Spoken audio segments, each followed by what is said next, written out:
Good evening students. Welcome back to Shanti Kunj online classes after summer vacations. बच्चों home science में हम vacations से पहले chapter 1, 2 और 3 कंप्लीट कर चुके हैं और हमारा चैप्टर 4 अर्थव्यवस्था परिवार की मूलभूत आवश्यकताएं चल रहा है।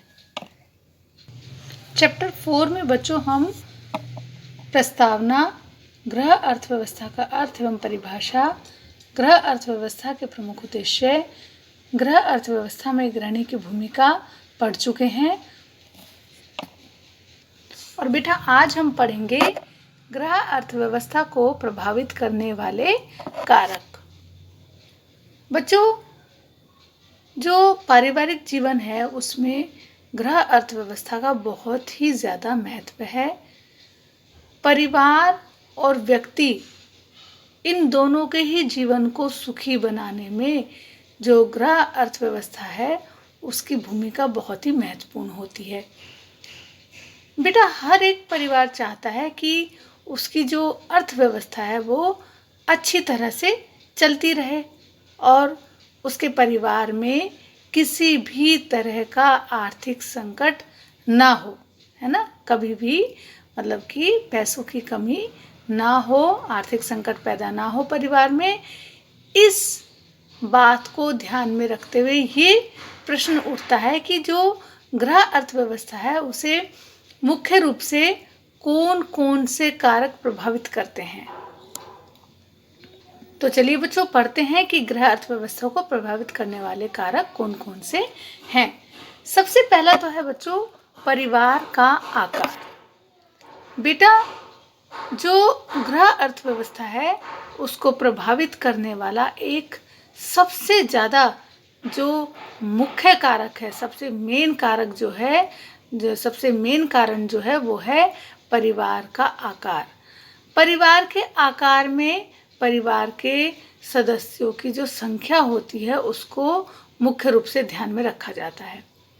और बच्चों ये सच है कि सीमित आय की स्थिति में छोटे आकार के परिवार की जो अर्थव्यवस्था है वो भली भांति बने रहने की अधिक संभावना रहती है। यानी कि यदि हमारी आय कम है, सीमित है, तो यदि हमारा परिवार छोटा है तो हम अच्छे से अपने जो घर है उसकी अर्थव्यवस्था को बनाए रख सकते हैं।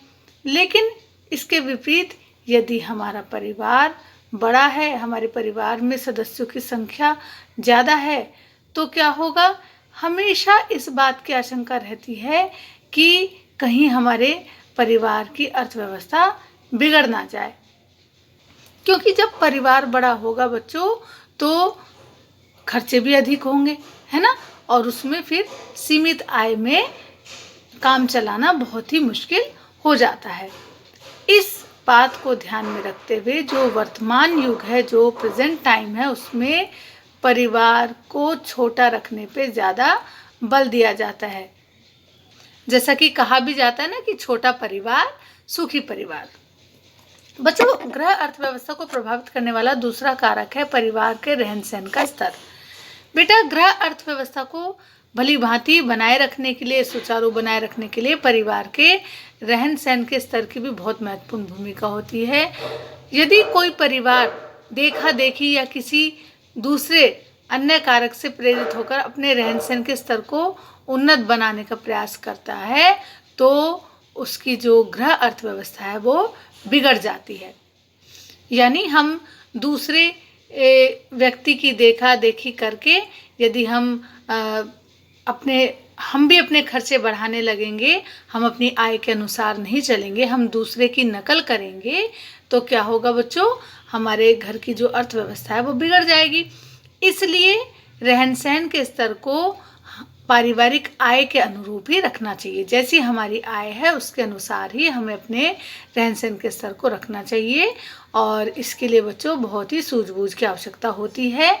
गृह अर्थव्यवस्था को प्रभावित करने वाला तीसरा कारक है गृहिणी की सूझबूझ एवं कुशलता।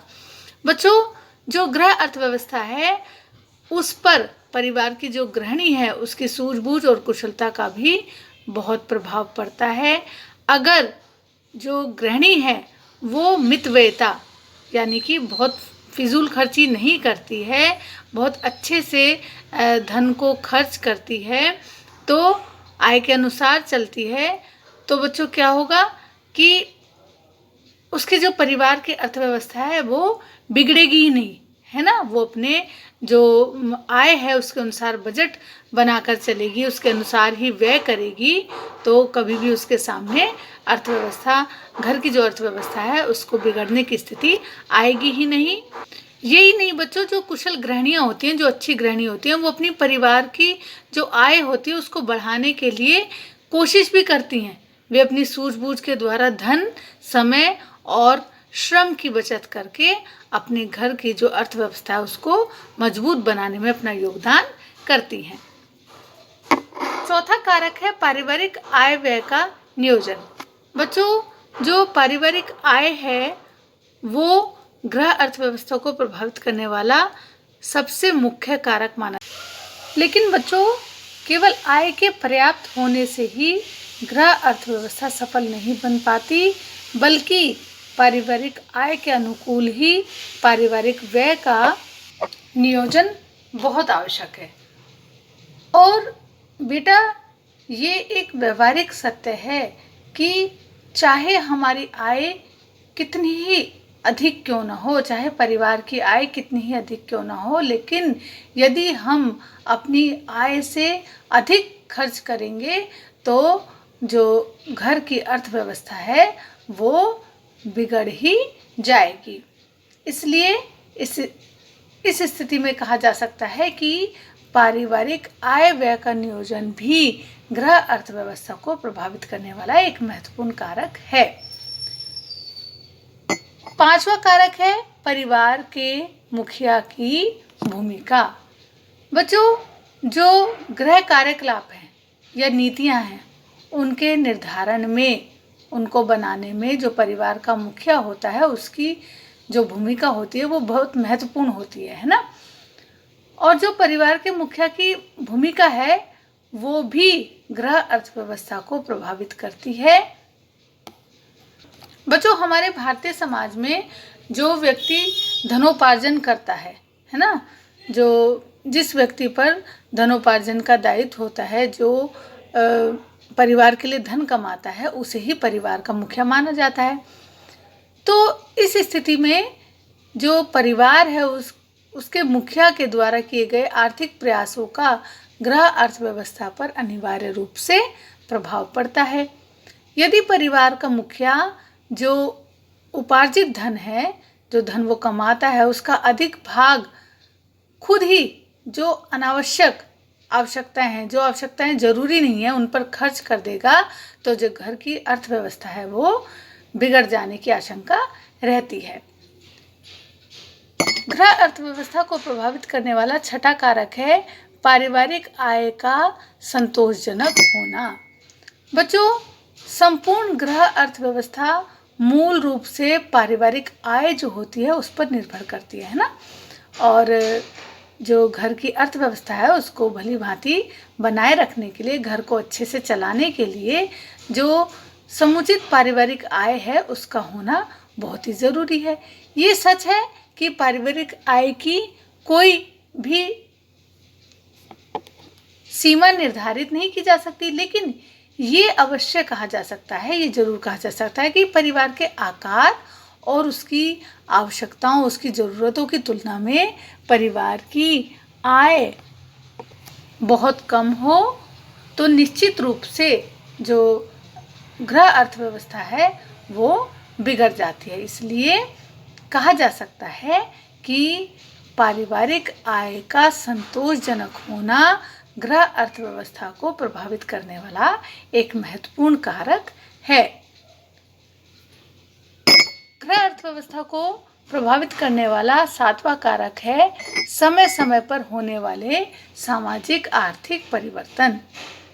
बच्चों, गृह अर्थव्यवस्था अपने आप में सीमित नहीं होती, बल्कि कुछ सामाजिक आर्थिक कारक भी उसे प्रभावित किया करते हैं। जैसे समय समय पर होने वाले सामाजिक आर्थिक परिवर्तनों का भी गृह अर्थव्यवस्था पर गंभीर प्रभाव पड़ता है। समय समय पर जो समाज में प्रचलित फैशन है, नए रीति रिवाज हैं, मनोरंजन के नए नए साधन हैं और परिवार के सदस्यों को कभी ना कभी वो सब क्या करते हैं, अतिरिक्त खर्च करने के लिए प्रेरित करते हैं। हम क्या करते हैं, हम इन सब के लिए फैशन में और नए नए रीति रिवाजों को चलाने में और मनोरंजन के नए नए साधन जो है जुटाने में क्या करते हैं, हम ज़्यादा खर्चा करने लगते हैं, है ना।